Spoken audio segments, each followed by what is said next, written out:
frío.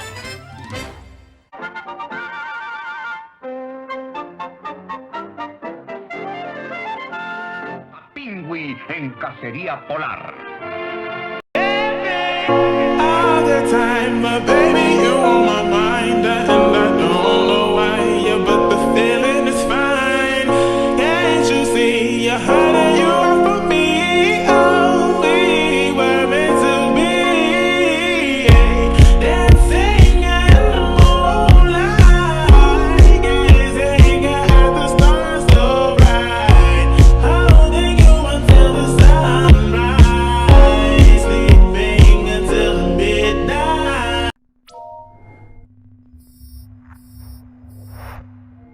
Access granted.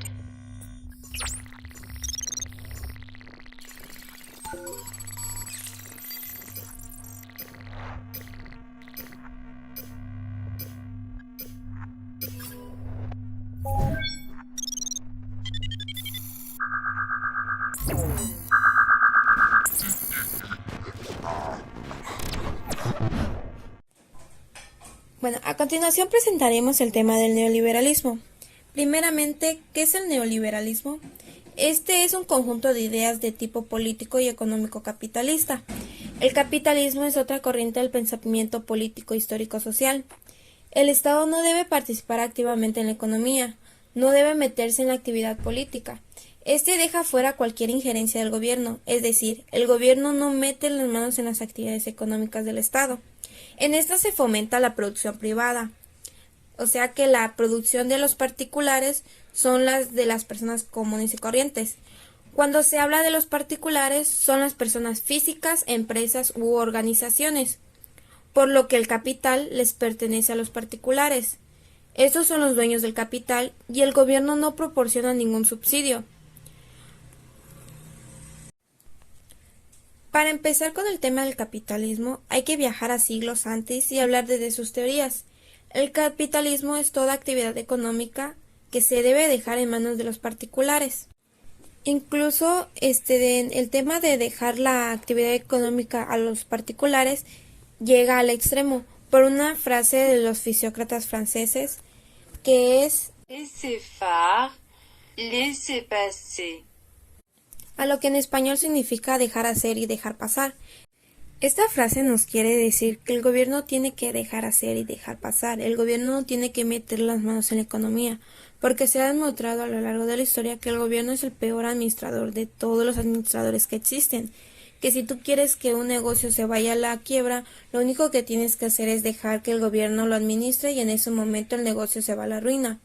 Se está hablando en todos los gobiernos en general, porque el problema con los gobiernos es que administran recursos que les vale. Es decir, que el gobierno le importa muy poco ya que el dinero que administran no le pertenece.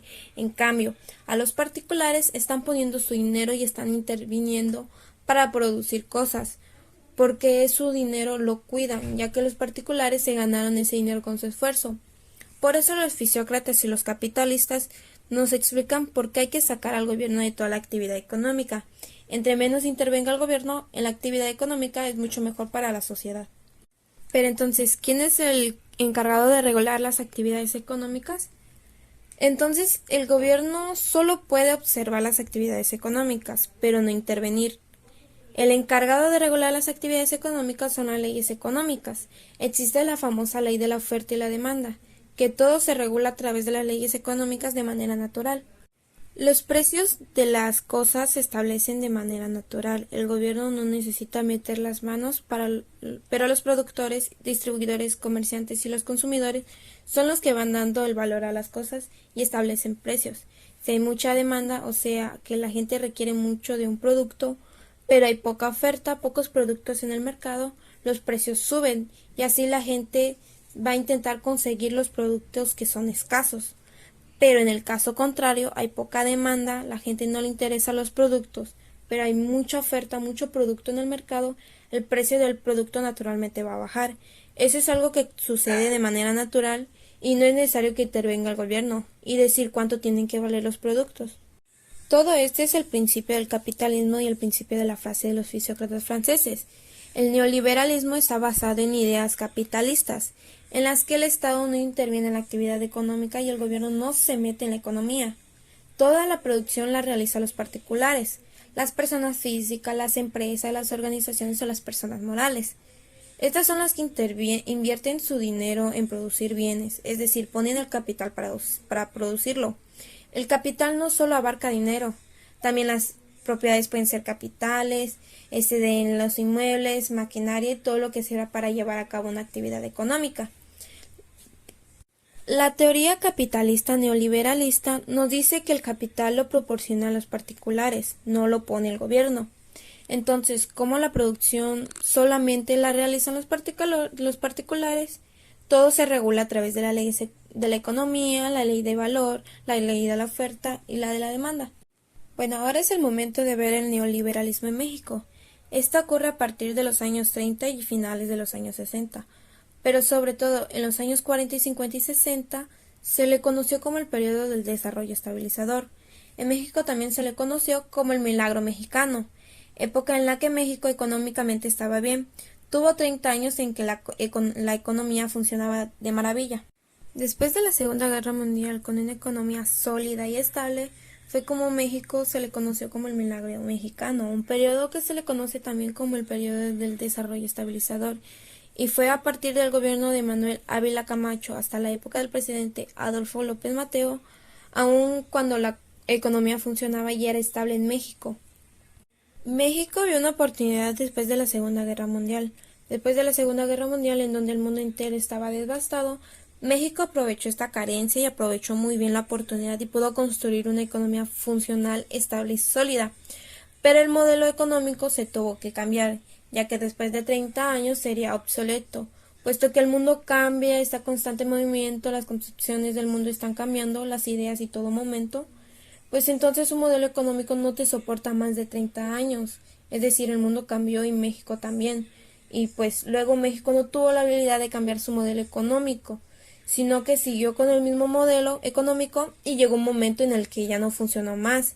En el gobierno de Díaz Ordaz entró en crisis este modelo. En los años 70, con el presidente Luis Echeverría, cambiaron el modelo, pero terminó peor la economía en México.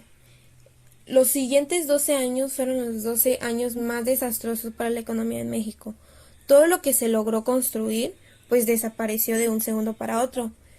Pero fueron los gobiernos del presidente Luis Echeverría de 1970 hasta 1976 y el gobierno del presidente José López Portillo en 1976 hasta 1982, ellos provocaron que la economía se volviera inestable y peor aún. Pero, ¿cuáles fueron los errores que lo causó? Los errores del gobierno en la economía que llevaron el caos en México se podían destacar 4 puntos importantes. El primero sería que México se basó todo su sistema económico en un recurso y que era muy inestable. A este se le decía como el oro negro, que era el petróleo. Y al principio había mucho petróleo en México, se empezó a vender y todo eso, pero después como que en cada lugar del mundo se empezaron a encontrar más petróleo y así, y era de mucha mejor calidad que el que tenía México. El otro punto, el 2, es que el gobierno necesitaba los recursos, pero estos los consiguieron a través de una deuda pública. Pidieron préstamos al extranjero, pero entre más préstamos se iban pidiendo al extranjero, la economía del gobierno más se debilitaba. El gobierno de México pedía más dinero y hacía que el sistema económico pues se debilitara más y más y más y cayera aún peor. El punto número 3 es que aumentaron los impuestos. A principios de los años 70 el impuesto que se pagaba solo era el consumo, era del 4%. El presidente López Portillo creó un nuevo impuesto por falta de dinero en el gobierno. Este nuevo impuesto se llamó el IVA, impuesto al valor agregado, y entonces el pueblo empezó a pagar el 10% de todo lo que se consumía. Pero obviamente con este nuevo impuesto la economía se empezó a deteriorar porque entre más impuestos se pagaba, menos se consume, menos productos consumía el pueblo. Hasta en los años 80 cambiaron el valor del IVA. Los dividieron de acuerdo con los productos que se compraban, se clasificaban por colores y la más baja era la blanca y la más alta era la negra. Y entre esas está que la canasta básica era del 0%, Los productos no tan básicos le correspondía el 4% y las lujosas, por decirlo así, como ya serían zapatos, vestimenta y todo eso, era el 15%. Y ya los de lujo, lujo así, como la tecnología, televisores, electrodomésticos, música y todo eso, le correspondía a un valor de 20%. Después del tiempo se unificaron los impuestos y dijeron, vamos a agregarle un valor para todos estos y se quedó como el 15%. Pero ya hasta al pasar los años, ya los últimos, pues ya hasta en la actualidad, se quedó como el 16%. Pero en esta ya venía incluido el precio, ya no era necesario calcularlo y checar cuánto vale el producto y sacar el valor del IVA, el porcentaje, para poder ir a pagar. El cuarto punto y el último es que el presidente Luis Echeverría le notificaron que la economía iba mal y esto desencadenó el desempleo, una tasa alta de desempleo. Y entonces pensó y buscó una solución, pero creo que no le pensó tanto. Pero en esta no cambió nada, la solución que él planteó no cambió. Él creó empleos, pero para que trabajaran para el gobierno. Y con esto la burocracia se duplicó, o sea que duplicó los trabajos en la administración pública, pero no servía de nada.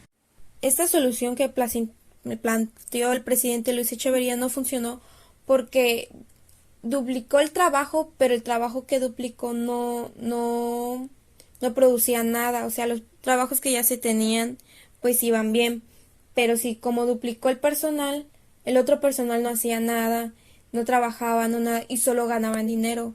Y entonces en vez de que pues funcionara, empeoró aún. Hay que destacar que el presidente López Portillo en su último informe, como su último acto en su gobierno, nacionalizó los banqueros en 1982. Por decreto presidencial les quitaron los bancos a las personas y hasta en 1992, hasta 10 años después, se declaró los bancos que quebraron y estaban en bancarrota. Y el presidente Salinas de Gortari vendió los bancos, pero no todos los dueños mexicanos que eran dueños anteriores de los bancos pudieron recuperar su banco. Así que se les tuvo que vender a los extranjeros y ellos compraron la banca mexicana. En los años 70 y principios de los 80, en época en donde el que gobernaba era el presidente Luis Echeverría y el presidente López Portillo, a este periodo se le conoce como a los sexenios de corte popularista, porque empezaron los programas populares para ganarse a la gente más necesitada e ignorante. Pero hay que recalcar que los apoyos que daban salían gracias a los impuestos que pagaban. Por decirlo así, te devolvían poco del dinero que pagabas. En los años 80, el 1 de diciembre de 1982, el presidente López Portillo entregó un país en caos, en crisis, en desastre, hasta que Miguel de la Madrid, en su gobernatura, por primera vez, se habló sobre una economía neoliberal y apostó por un nuevo modelo económico. El modelo económico anterior era un modelo de Estado benefactor. Este resolvía las necesidades inmediatas de la población, o sea, te resolvía la vida.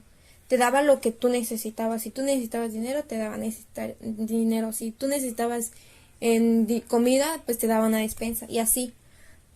Pero en el gobierno de Miguel de la Madrid, en 1982 hasta 1988, se empezó a utilizar la palabra de neoliberalismo, pero hay que recalcar que solo se usó la palabra, o sea, no se empleó el modelo. Pero, ¿qué es lo que nos propone el neoliberalismo? Este nos propone que el gobierno no debe de intervenir en las actividades económicas, como ya íbamos diciendo desde el principio, porque él es un mal administrador, no administra bien lo que no es suyo, lo que no le pertenece. Pero ¿cuándo empieza el cambio? ¿Cuándo se aplicó el modelo económico, el modelo neoliberalista?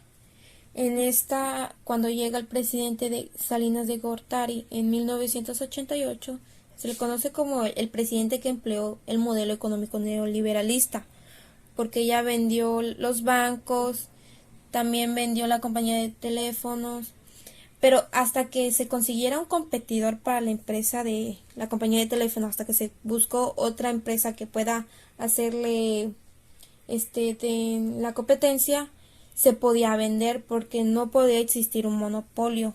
No puede existir una sola compañía de teléfonos, ya que va contra la Constitución. Bueno, ya por terminar, ¿cuáles fueron los logros del neoliberalismo en México?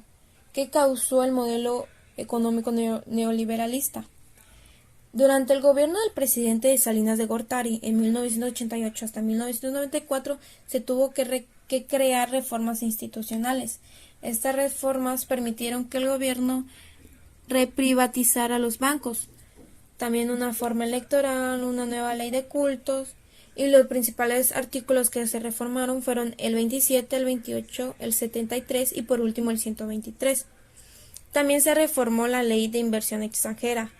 Antes de la época de Salinas de Gortari, los extranjeros no querían invertir en México por miedo, porque la ley de la inversión extranjera era demasiado hostil para ellos. O sea, no querían invertir en México, pues les causaba temor lo que ellos les decían para poder intervenir en el Estado. Por eso el presidente de Salinas de Gortari creó una nueva ley donde les propuso incentivos fiscales, nuevas formas de invertir en el país, cambió las amenazas por advertencias, avisos. Así empezaron a llegar los capitales extranjeros naturalmente, y una de las ventajas fue que pues entró mucha inversión extranjera a México y generó más empleos, generó trabajos para los desempleados. Pero como todo tiene sus pros y sus contras, su desventaja fue que la industria nacional no pudo sobrevivir ante la inversión extranjera, no pudo generar más producciones, dinero, capital y todo eso. Tell me pretty lies, look me in the face, tell me that you love me, even if it's